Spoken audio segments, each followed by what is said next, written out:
Hi guys, a happy day to all. இந்த வீடியோவில் நம்ம வந்துட்டு பார்ட்னர்ஷிப்போட கண்டினியூஷன்ஸ் பார்க்க போகிறோம் ஃப்ரம் சாப்டர் 5. இதுக்கு முன்னாடி இருக்க வீடியோவில் பார்ட்னர்ஷிப் ஃபார்மோட meaning, definition, characteristics, advantages and disadvantages சொல்லியிருக்கேன். அந்த வீடியோ நீங்கள் இன்னும் பார்க்கல அப்படின்னா அதோட லிங்க் வந்து டிஸ்கிரிப்ஷனில் கொடுத்துருக்கேன், நீங்கள் போய் பாருங்கள். இப்போது பார்ட்னர்ஷிப்போட deed and its contents first நம்ம பார்ப்போம்.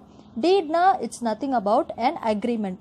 ஒரு பார்ட்னர்ஷிப் ஃபார்ம் ஆரம்பிக்கும் போது அதோட எல்லா பார்ட்னர்ஸும் சேர்ந்து சில அக்ரிமெண்ட்ஸ் போடுவாங்க.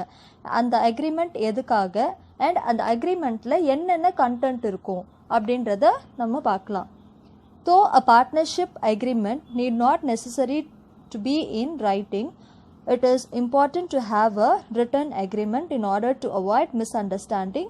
It is desirable to have an written agreement. So என்னதான் நம்ம ஓரல், அதான் லாஸ்ட் வீடியோவில் சொன்ன மாதிரி ஓரல் அக்ரிமெண்ட் போட்டாலும் அது வந்துட்டு அவ்வளோ வந்து யூஸ்ஃபுல்லாக இருக்காது. ஸோ ரிட்டன் அக்ரிமெண்ட் தான் எப்போவுமே வந்துட்டு ஒரு டிசைரபிள் வே ஆஃப் ஹேவிங் பிஸ்னஸாக இருக்கும். So that written agreement is most important for a partnership firm.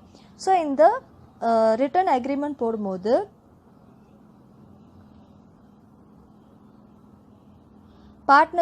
பார்ட்னர்ஷிப்பில் பார்ட்னர்ஸ்குள்ளே என்ன இருக்காது அப்படின்னா சில கன்ஃபியூஷன்ஸ் வந்து இருக்காது. நீ வந்து இந்த அதில் வந்து எல்லா கண்டென்ட்டில் வந்து நம்ம பார்ப்போம் என்னென்ன இருக்க போகுது அப்படின்னு சொல்லிட்டு. ஸோ அது எல்லாமே மற்ற பார்ட்னர்ஸ்க்கு ரொம்ப டிரான்ஸ்பரண்ட்டாக இருக்கும்போது அவங்களோட ஒர்க்கிங் வந்து ரொம்ப ஸ்மூத்தாக இருக்கும். அவங்களோட பிஸ்னஸ் வந்து ரொம்ப ஸ்மூத்தாக அவங்க ரன் பண்ணுவாங்க. So it should be properly stamped and registered. So அவங்களுக்குன்னு தனியாக ஒரு ஸ்டாம்ப் இருக்கணும் அண்ட் பார்ட்னர்ஷிப் ஃபார்ம் வந்து ரெஜிஸ்டர் பண்ணி இருக்கணும். ஸோ இப்போது நம்ம வந்துட்டு அதோட கண்டென்ட் என்ன இருக்கோ அந்த பார்ட்னர்ஷிப் டீடில் அப்படின்னு சொல்லி பார்க்கலாம். கண்டென்ட்ஸ் ஆஃப் பார்ட்னர்ஷிப் டீட், அதாவது அக்ரிமெண்ட். ஃபர்ஸ்ட் வந்து name of a firm.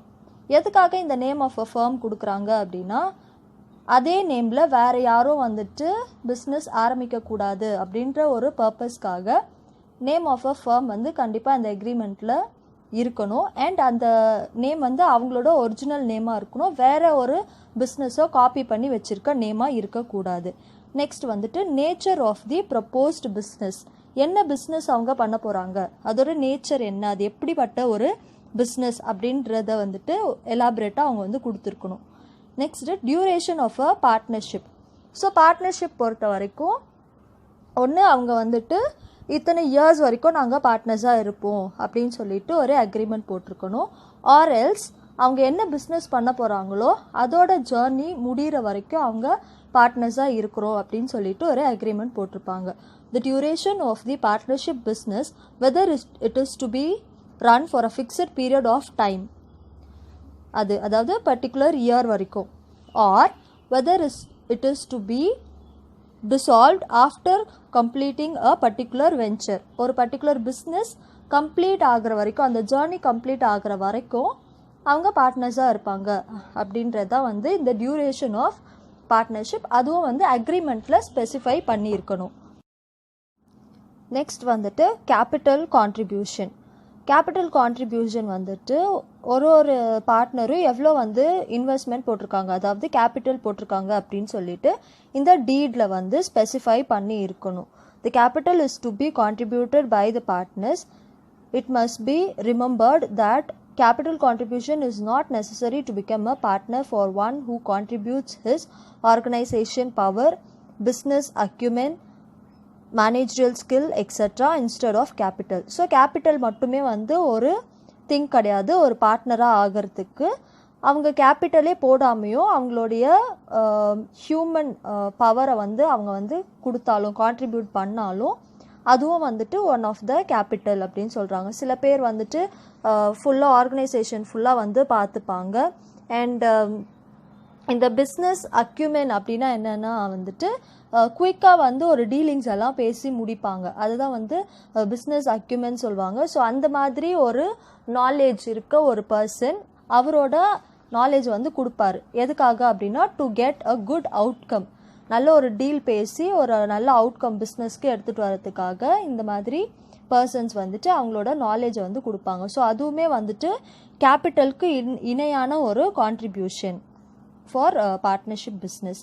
Next வந்து withdrawal from the firm. withdrawal வந்துட்டு அவங்களோட பர்சனல் யூஸ்க்காகவோ இல்லை பர்சனல் யூஸ்க்காக எடுக்கிறது வந்துட்டு அந்த எவ்வளோ அமௌண்ட் வந்து ஒரு பார்ட்னரும் எடுக்கலாம் அப்படின்னு சொல்லிட்டு அவங்களுக்கு வந்து ஒரு லிமிட் இருக்கும். அந்த லிமிட்டையும் வந்துட்டு இந்த அக்ரிமெண்ட்டில் வந்துட்டு அவங்க ஸ்பெசிஃபை பண்ணி இருக்கணும். நெக்ஸ்ட் வந்து profit loss sharing.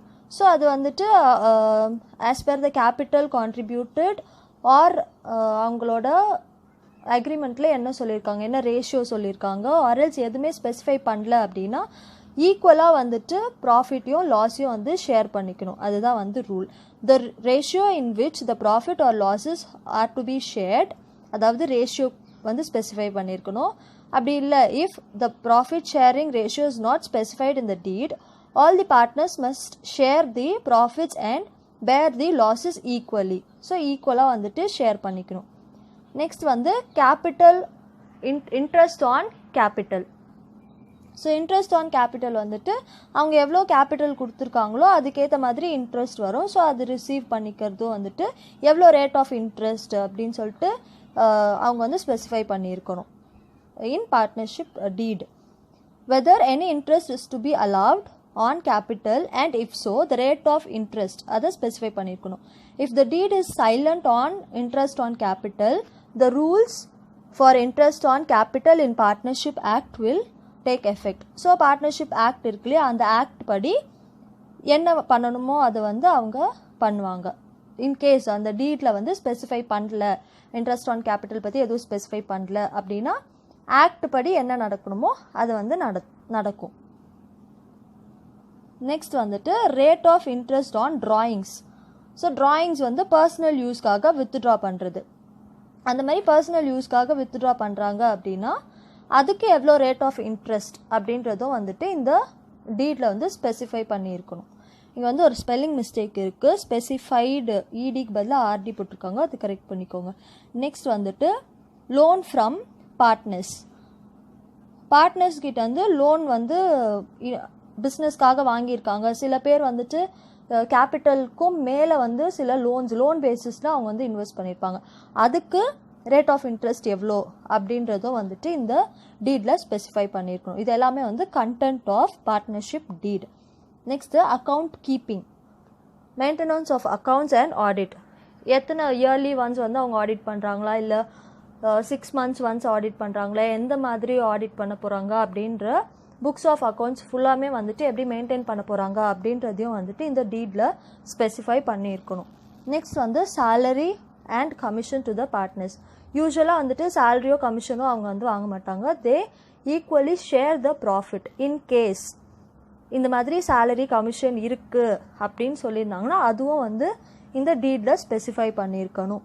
Unless this is specifically provided, no partner is entitled to any salary. Specify பண்ணியிருந்தால் மட்டும்தான் வந்து சேலரியோ கமிஷனோ வாங்க முடியும், இல்லைன்னா யாருக்குமே எந்த சேலரியும் வந்து வராது. They share the profit and loss equally or according to the ratio they will share. Next retirement. So retirement arrangements, retire ஆகி போகும்போது அந்த பார்ட்னர்ஸ்க்கு என்ன கிடைக்கும் அப்படின்றதையும் வந்துட்டு இதில் ஸ்பெசிஃபை பண்ணியிருக்கணும். Matters relating to retirement of the partner, the arrangements to be made for paying out the amount due to a retired or deceased partner must also be stated. முன்னாடியே இந்த அக்ரிமெண்ட்டில் ஸ்டேட் பண்ணியிருக்கணும், நீங்கள் ரிட்டையர்ட் ஆகும்போது இவ்வளோ ரேஷியோஸில் உங்களுக்கு வந்து settlements கொடுப்போம் அப்படின்னு சொல்லிட்டு. நெக்ஸ்ட் வந்துட்டு குட்வில் வேல்யூவேஷன்.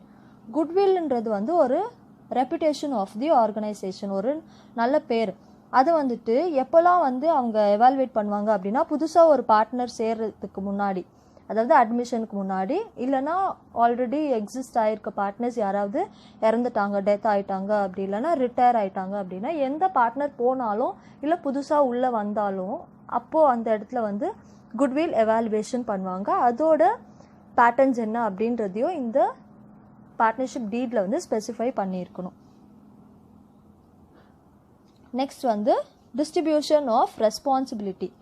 ஸோ நம்ம டிவிஷன் ஆஃப் ஒர்க் பார்த்தோம் இல்லையா கேரக்டரிஸ்டிக்ஸில், அந்த மாதிரி ரெஸ்பான்சிபிலிட்டிஸை வந்து டிஸ்ட்ரிபியூட் பண்ணுறாங்க, டிவைட் பண்ணி கொடுக்குறாங்க. இந்த பார்ட்னர் வந்துட்டு நீங்கள் இந்த வேலையெல்லாம் பார்த்துக்கோங்க, நீங்கள் அக்கௌண்ட்ஸ் பார்த்துக்கோங்க, நீங்கள் சேல்ஸ் பார்த்துக்கோங்க, நீங்கள் பர்ச்சேஸ் பார்த்துக்கோங்க அப்படின்னு சொல்லிட்டு அதையுமே வந்துட்டு இந்த அக்ரிமெண்ட்டில் ஸ்பெசிஃபை பண்ணியிருக்கணும். அந்த பார்ட்னர் நேமோட யார் எந்த வேலையை செய்ய போகிறாங்க அப்படின்னு சொல்லிட்டு.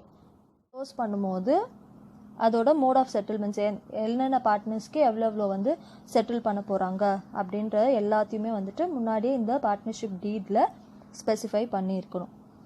Next arbitration of disputes. So ஆர்பிட்ரேஷன்னா என்ன அப்படின்னா இது வந்து ஒரு ப்ரைவேட் ப்ராசஸ். எதுக்காக அப்படின்னா ஒரு பார்ட்டிஸ் 2-3 பேர் சேர்ந்து ஒரு டெசிஷனை மேக் பண்ணுறதுக்கான ஒரு ப்ராசஸ் தான் இந்த ஆர்பிட்ரேஷன் அப்படின்னு சொல்கிறாங்க. ஆர்பிட்ரேஷன் ஆஃப் டிஸ்பியூட்ஸ்னால் வந்துட்டு அக்ரிமெண்ட் ஆர் டிஸ்அக்ரிமெண்ட் எது வேணால் சொல்லலாம். Arbitration in case of disputes among partners. Either it may be disagreement or agreement. எதா இருந்தாலுமே the deed should provide the method for settling disputes or difference of opinions. So எந்த மாதிரி அவங்களுக்கு வந்து ஒரு செட்டில்மெண்ட் கொடுப்பாங்க, சொல்யூஷன் கொடுப்பாங்க அப்படின்றத இந்த டீடில் ஸ்பெசிஃபை பண்ணியிருக்கணும். This clause will avoid costly litigations. Litigationsனால் வந்து legal action, process of taking legal action. So அது வந்து காஸ்ட்லி இல்லையா. லீகலாக வந்து நம்ம இப்போ கேஸ் போட்டு அதுக்கு செலவு பண்ணி அந்த மாதிரி பண்ணாமல் நாங்கள் எங்களுக்குள்ளேயே பேசி சரி பண்ணிப்போம் அப்படின்னு சொல்கிறது தான் வந்து இந்த ஆர்பிட்ரேஷன் ஆஃப் டிஸ்பியூட். இது எப்படி பண்ணுவாங்க அப்படின்றதையும் இந்த பார்ட்னர்ஷிப் டீடில் வந்து அவங்க ஸ்பெசிஃபை பண்ணி இருக்கணும். நெக்ஸ்ட் வந்து இதுதான் format of partnership deed. So நம்ம இப்போ பார்த்த எல்லாமே தான் வந்து கண்டென்ட் ஆஃப் பார்ட்னர்ஷிப் டீடில் என்ன இருக்கும் அப்படின்னு சொல்லிட்டு. இது வந்து ஒரு ஃபார்மேட், இது ஃபுல்லாகவும் இல்லை, இட் ஷுட் பி கண்டினியூடு கொடுத்துட்டு பிக்சரில் கொடுத்துருக்காங்க. ஸோ இந்த 16 பாயிண்ட்ஸ் தான் வந்துட்டு கண்டென்ட் ஆஃப் பார்ட்னர்ஷிப் டீட். அக்ரிமெண்ட்டில் இதெல்லாம் தான் வந்துட்டு இருக்கணும் அப்படின்னு சொல்லி கொடுத்துருக்க கண்டென்ட். ஸோ நெக்ஸ்ட் வீடியோவில் வந்துட்டு நான் டியூட்டிஸ் அண்ட் ரைட்ஸ் வந்து எடுக்கிறேன். So I hope you would have understood the concept. Share the video with your friends and subscribe the channel for more videos. Thank you guys. Have a happy day.